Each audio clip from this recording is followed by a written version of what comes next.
สวัสดีครับ PBD Channel ครับวันนี้อยู่กับคีย์บอร์ดแมกเนติกจาก ATK นะครับเรารีวิวเมาส์ไปเยอะแล้วนะครับวันนี้มาคีย์บอร์ดของ ATK กันตัวนี้ครับ RS6 Air นะครับเป็นบัดเจ็ตแมกเนติกคีย์บอร์ดครับแล้วก็มีจุดเด่นคือเรื่องของดีไซน์ที่โคตรล้ำเลยแล้วก็ข้อที่2คือสเปคที่โคตรโหดเลยแน่นอนคำว่า ATK เป็นแบรนด์จีนก็จริงนะครับแต่เป็นแบรนด์จีนที่ค่อนข้างมีคุณภาพนะครับแล้วก็เป็นราคาที่เอื้อมถึงนะครับคีย์บอร์ดตัวนี้ราคานะอยู่ที่ราวๆ 2,000 ปลายๆ 3,000 ต้นๆนะครับคลิปวันนี้จะเล่าให้ฟังเกี่ยวกับความสามารถของเจ้า RS6 Air ตัวนี้กันครับ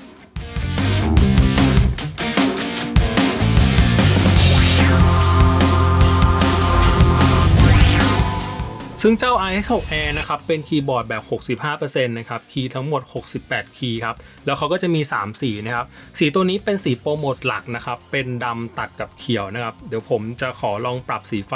ให้เหมือนกับภาพโปรโมทแป๊บหนึ่งนี่ครับสีเขียวครับเหมือนกับภาพโปรโมทไหม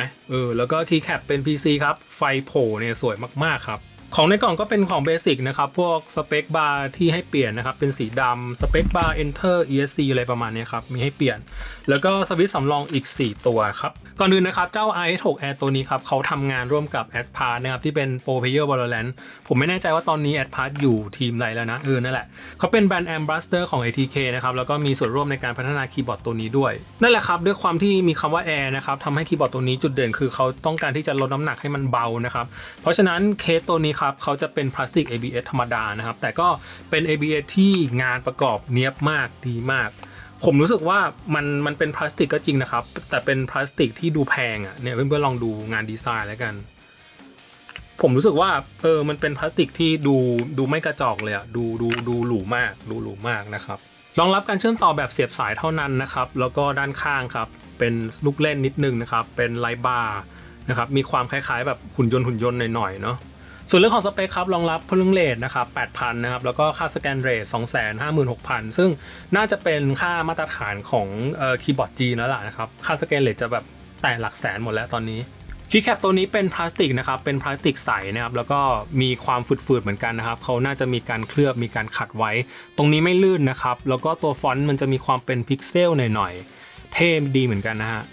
งานดีมากนะครับตัวคีย์แคปสังเกตนะครับจะมีความหนาพอสมควรเลยครับก็ให้เสียงการพิมพ์ที่เพราะเหมือนกันนะครับแล้วก็ตรงนี้จะฝืดๆนะครับไม่ลื่นนะตรงนี้จะมีความฝืดนะครับเรื่องของสวิตช์ครับเขาจะมี2แบบให้เลือกนะครับที่อยู่ในมือผมเขาเรียกว่าเป็นเซนิตสวิตช์นะครับตัวนี้จะเน้นเรื่องของความนิ่งนะครับดีไซน์การกดตรงนี้ครับเขาจะเป็นแบบสเปซเต็มนะครับจะช่วยลดอาการปุ่มสั่นนะครับพูดง่ายๆคือจะเป็นสวิตช์ที่เน้นเรื่องของความนิ่งเน้น performance นะครับอีกแบบหนึ่งเขาจะเรียกว่าเป็น Ice Base Switch นะครับตัวนั้นจะเน้นเรื่องของความสวยของไฟ RGB ครับเวลาไฟ RGB โผล่เนี่ยมันจะมีการกระจายของแสงที่สวยกว่าตัวนี้นะครับเพจด้านในครับเป็นอลูนะครับสีดำเห็นไหมแล้วก็ข้างในครับเขามีการรองโฟมนะครับถึง5ชั้นซึ่งก็เป็นพวกซิลิโคนอะไรประมาณนี้ครับเป็นพลาสติกเป็นซิลิโคนนะครับเสียงการพิมพ์ก็พอเหมือนกับคีย์บอร์ดแมกเนติกทั่วไปครับไปฟังกันนิดนึง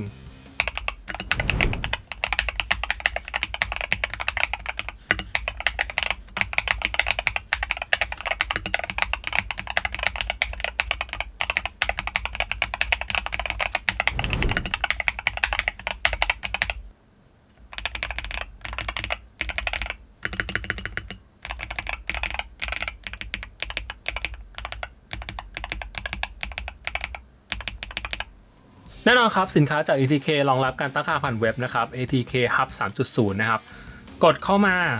รอโหลดแป๊บหนึ่งนะครับเป็นหน้า Lighting Setting ครับเรื่องของการเซตโหมดไฟก็มันจะแสดงผลแบบเรียลไทม์เลยนะครับแล้วก็เพื่อนๆดูโหมดไฟโคตรเยอะเลยนี่นะครับเวลาเราคลิกเปลี่ยนมันจะแสดงผลแบบเรียลไทม์เลยไฟโคตรสวยเลยดูดิแล้วยิ่งบวกกับคีย์แคปที่เป็นคีย์แคปใสนะครับไฟนี่กระแทกตามากๆนะครับแต่ก็สามารถปรับเรื่องของความสว่างได้นะครับอันนี้เป็นสว่างต่ำประมาณ 3% นะอันนี้ 3% ส่วนอันนี้ 100% ก็ถือว่าโอเคดีนะครับสว่างดีแล้วผมรู้สึกว่าคีย์แคปตัวเนี้ยมันจะเหมือนเป็นตัวกรองแสงประมาณนึงอยู่แล้วคือพูดง่ายๆคือเวลาเราจ้องมันจะไม่แสบตานะครับมันจะมีความขุ่นๆหน่อยคิดว่าเพื่อนๆน่าจะดูออกเนาะต่อไปครับ Trigger Setting นะครับมาดูกันว่าเราปรับอะไรได้บ้างนะครับขอดูข้างบนก่อนนะครับเขาจะเหมือนเป็น Preset เขาใช้คำว่า Champion Preset นะครับนี่ครับเป็น Preset ที่ Aspart ใช้อยู่นะครับเราก็สามารถ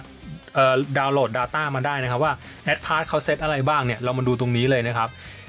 WASD เขาเซตอะไรมาดูตรงนี้ได้เลยนะครับก็เขาจะเซตแค่ส่วนที่ใช้อะเนาะแล้วก็นี่น่าจะเป็นโปรของจีนนะครับทีม Wolf นะก็แต่ละคนมาเลือกได้นะครับเราก็เนาะอ่านไม่ออกเหมือนกันแต่เราก็ลองใช้ของ AdPath ดูตรงนี้ครับ Hybrid Sharp ก็เป็นเรื่องของการเลือกสวิตช์นะครับตรงนี้ครับค่า Evolution Point ครับสามารถปรับได้ต่ำสุดอยู่ที่ 0.1 นะครับแล้วก็สูงสุดอยู่ที่ 3.3 นะครับDead Zone Setting สามารถปรับได้ต่ำสุดอยู่ที่0เลยนะครับแล้วก็ตรงนี้ครับ Quick Trigger ก็คือ Rapid Trigger แหละครับเราก็ต้องมาติ๊กตรงนี้ก่อนนะครับสามารถปรับได้ต่ำสุดอยู่ที่ 0.01 นะครับ 0.01 ทั้ง2ค่าเลยแล้วก็ตรงนี้ครับ Extreme Mode นะครับ Frenzy Mode ถ้าเกิดเราติ๊กนะครับเราสามารถปรับได้ต่ำกว่าอีกเมื่อกี้คือ 0.01 ใช่ไหมครับเราก็สามารถปรับได้ที่ 0.001 นะครับซึ่งนะไม่อยากจะคิดนะครับมันต่ำมากๆต่ำจนเกินไปได้ซ้ำนะครับก็อันนี้ส่วนตัวผมนะครับผมรู้สึกว่าแค่ 0.5 สำหรับผมก็ถือว่าไวมากแล้วนะครับอาจจะเพราะแก่แล้วด้วยมั้งก็เลยแบบแยกไม่ออกขนาดนั้นนะครับก็ใครที่แบบจริงจังเกมมิ่งนะครับอยากสัมผัสความเร็วมากๆนะครับ 0.001 สามารถปรับได้นะครับแต่ต้องมาติ๊กตรงนี้นะ Extreme Mode นะครับแล้วก็อีกเรื่องนึงครับของ Extreme Mode เนี่ยถ้าเกิดเราเปิดเนี่ยค่าสแกนเรทจะเพิ่มไปที่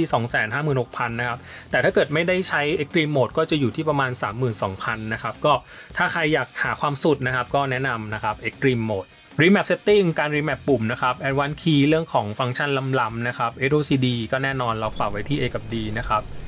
แล้วก็ตรงนี้ครับการ Calibrate ปุ่มนะครับ Macro Setting นะครับเซตได้ Performance Setting นะครับ Key Layout สามารถใช้ Mac ได้ด้วยนะครับก็พวก Lock Key ต่างๆนะครับแล้วก็ Frame Rate สูงสุดที่ 8,000 นะครับความรู้สึกจากการใช้งานจริงครับก็เอาไปเล่นมาไม่ได้เจอปัญหาอะไรนะครับไม่ได้เจอปัญหาคีย์บอร์ดหลอนคีย์บอร์ดลั่นเองอะไรไม่ได้เจอนะครับเพียงแต่ว่าส่วนตัวแล้วผมก็อาจจะไม่ได้ปรับถึง 0.001 อะไรประมาณนั้นนะครับใช้งานปกติไม่มีปัญหาอะไรเลยนะครับสิ่งที่ชอบผมคิดว่าเป็นเรื่องของราคาของมันครับเพราะว่าเขาเป็นบัดเจ็ตแมกเนติกคีย์บอร์ดนะครับราคาเนี่ยจะอยู่ที่ราวๆ 2,000 ปลายๆถึง 3,000 ต้นๆนะครับแล้วก็แน่นอนครับคลิปนี้ ATK สนับสนุนเรานะครับ ATK เข้าแล้วนะครับเพราะฉะนั้นผมก็จะทิ้งลิงก์การสั่งซื้อไปที่เว็บของ ATK นะครับหรือว่าถ้าเกิดใครจะกดจากแอปส้มนะครับผมก็ปักตะกร้าไว้นะครับเพื่อนๆก็ลองดูที่มุมล่างซ้ายนะน่าจะมีร้านของพี่จีนขึ้นอยู่นะครับก็นั่นแหละถ้าเกิดใช้โค้ดนู่นนี่นั่นเหลืออยู่ที่ประมาณ 2,000 ปลายๆซึ่งถือว่าเป็นราคาที่ไม่ได้แรงเกินไปถ้าเกิดเปรียบเทียบกับประสิทธิภาพที่เขาให้มานะครับอีกข้อที่ชอบผมคิดว่าเป็นเรื่องของความสวยของเขาครับเพื่อนๆก็ลองดูตามภาพแล้วกันนะครับผมเซตให้เหมือนกับภาพโปรโมทเลยนะครับไฟเขียวนะครับแล้วก็ด้านข้างเป็น panel LED นะครับมีการเล่นสีงานค่อนข้างดีครับเป็นพลาสติก ABS ก็จริงนะครับแต่ไม่ใช่พลาสติก ABS ที่กระจอกนะครับงานเนียบมากนะครับมีการขัดสีเล่นสีอะไรต่างๆนะครับด้านล่างตรงนี้ปรับความสูงได้อีก1ระดับนะครับเป็นคีย์บอร์ด1ตัวที่สวยครับสวยมากแน่นอนครับคีย์บอร์ดตัวนี้ถูกออกแบบมาเพื่อสายแข่งขันนะครับมันก็จะมีค่า latency ที่ต่ำมากๆนะครับแต่ก็ด้วยความที่เป็น 65% คีย์มันก็อาจจะไม่ได้ครบเท่าไหร่ไม่ได้มี F-roll นะครับสำหรับคนที่จำเป็นต้องใช้ก็แนะนำนะครับสำหรับสายจริงจังเกมมิ่งสายแบบที่อยากจะหาคีย์บอร์ดแมกเนติกถูกๆแล้วก็คุณภาพดีๆผมคิดว่า IS6 Air ตัวนี้ไม่ผิดหวังนะครับก็ถ้าใครสนใจครับผมทิ้งช่องทางการสั่งซื้อไว้แล้วนะครับทั้งเว็บไซต์ของ ATK แล้วก็ปักตะกร้าในแอปส้มนะครับแล้วก็ถ้าเกิดไปในเว็บไซต์ของ ATK เนี่ยถ้าเกิดเพื่อนๆพิมพ์โค้ดส่วนลดว่า PPDCH นะครับก็จะลดราวๆ 5% นะครับยังไงไปช้อปปิ้งแล้วกันนะครับเป็นอีกหนึ่งตัวที่น่าสนใจเหมือนกันครับ